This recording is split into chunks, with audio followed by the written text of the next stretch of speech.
Hi, and welcome to the show. Subscribe at kevinmd.com/podcast and get CME for this episode by clicking on the CME link in the show notes. Today, we welcome back L. Joseph Parker. He's a research physician, and today's KevinMD article is Elite Access versus Public Scrutiny, Medication Disparities Exposed. Joseph, welcome back to the show. Thank you very much. So, Joseph has been on multiple times. Go to kevinmd.com/podcast to hear his story in prior episodes. But today, let's get into a recent KevinMD article, Elite Access versus Public Scrutiny, Medication Disparities Exposed. For those who didn't get a chance to read this one, what's it about? This is about the difference between the standards that the federal government, specifically the DEA, holds physicians, pharmacists, and citizens to, and the standards they hold themselves and other members of the federal government to. And there's a huge disparity there. All right, so tell us the story.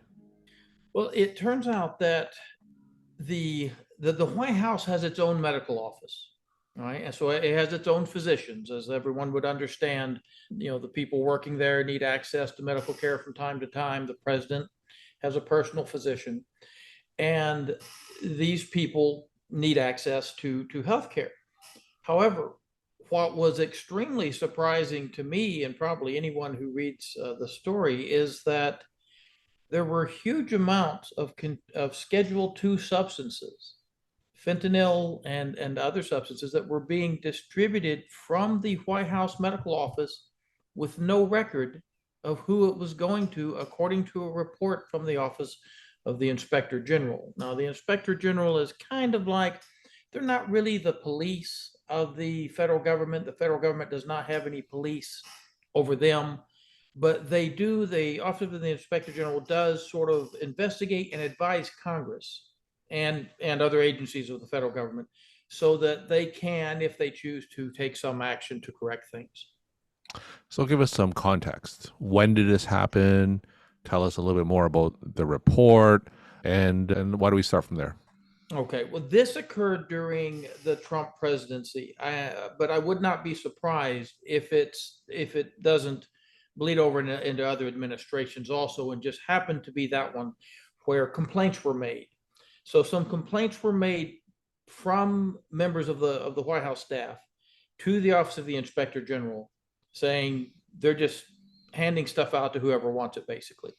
And so the Office of the Inspector General came and did an investigation and got the paperwork. So military medicine and sort of federal medicine is a little different than state medicine, right? There's no federal medical license. So every federal practitioner has to be licensed in some state, but then they can operate on any federal facility. So let's say the National Health Service, right? If they're going to put someone on, say, an American Indian reservation in Arizona, that doctor can be licensed in Massachusetts, and they can transfer him over and let him on federally controlled land. Now, of course, the Native American land is owned by the Native Americans, but it's controlled and policed by the federal government. So they can go there. And the White House is, of course, federal property. The entire District of Columbia is federally controlled. The police force in Washington, D.C. is not state police or local police. They're federal. They're federalized. And so there's a form where you'll sign, you fill out who's getting something, what they're getting, and the doctor is supposed to sign and actually print their name and put their DEA number or their military number. If it's a military physician, they'll have the military number.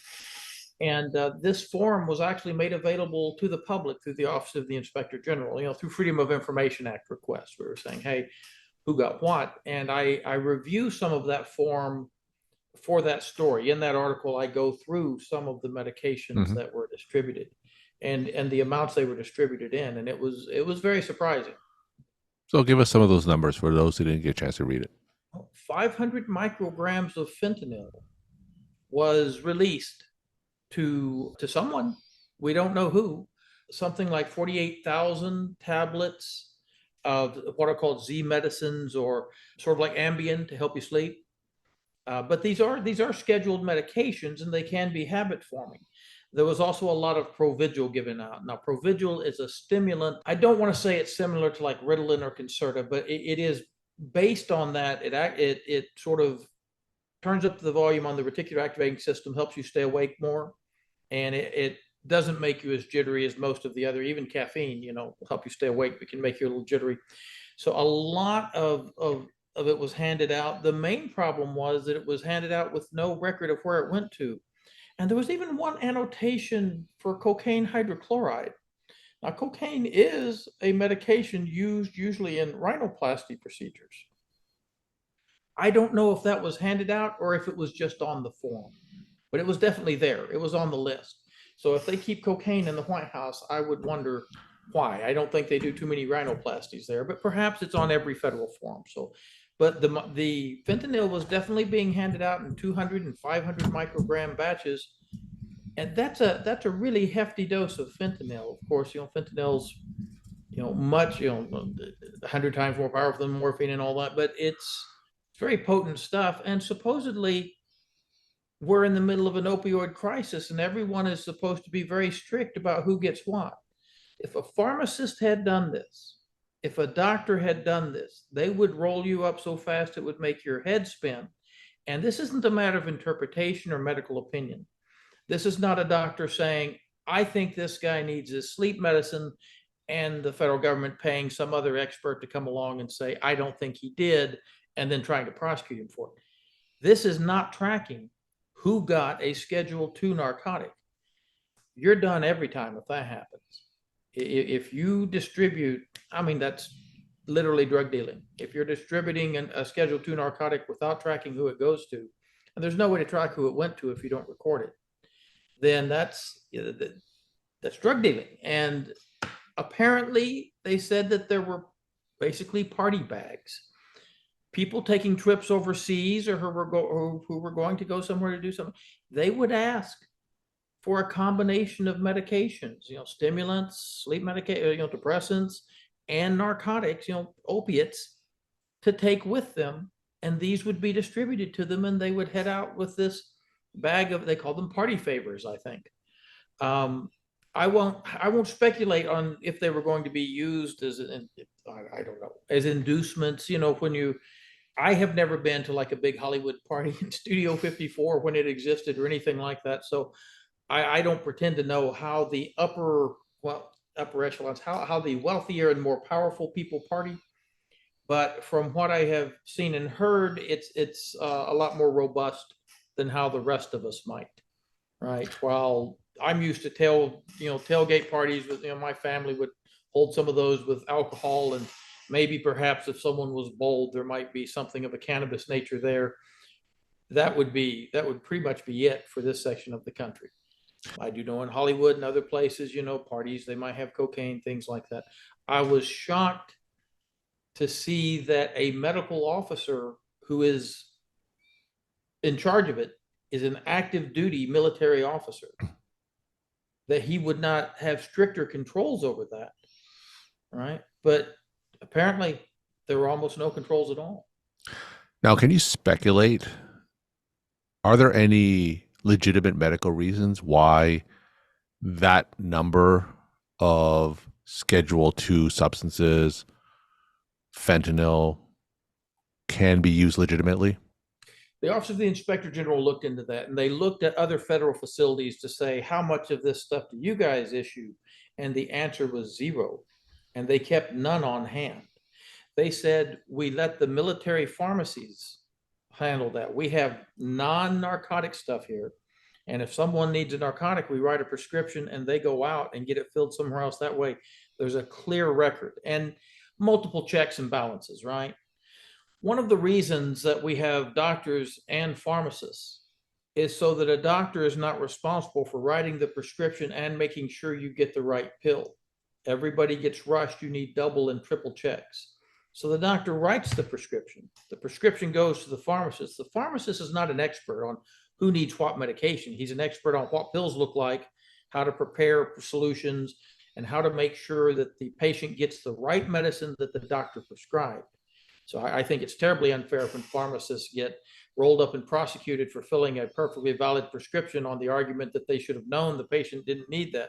They're not trained to know that. They're not supposed to know that. Now, if it says 1,000 hydrocodone tablets per day, of course, they're going to say, hey, wait a minute. But that's not what's been going on. But in this case, unless a cancer patient, right, a patient with bone cancer, I have given like 200 microgram patches.